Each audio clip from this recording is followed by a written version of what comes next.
ainda insisto em falar, o Ramon pra mim é um bodybuilder, não é um classic. Se ele bota mesmo pra dentro, legal mesmo, come, treina.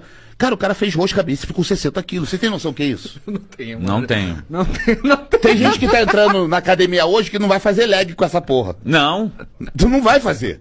Ele foi lá e fez aqui, ó, tipo assim, otário, aqui, ó, como é que eu faço? Eu falei assim, meu irmão, joga essa... Você ficou impressionado quando você viu também? Claro que eu fiquei, eu nunca vi. Você nunca viu? Porra, assim não. Ele fez tranquilo. Caralho. Entendeu? Que da Eu nunca hora. vi. Olha que eu vejo vídeo, eu já treinei com muita gente, já vi um monte de cara forte. Eu falo assim, cara, se esse menino soubesse o que ele é capaz de fazer, ninguém segurava ele, O Siban cara. joga um outro alter que tá mais pesado e falou, se você fizer com essa, eu vou embora pra minha casa.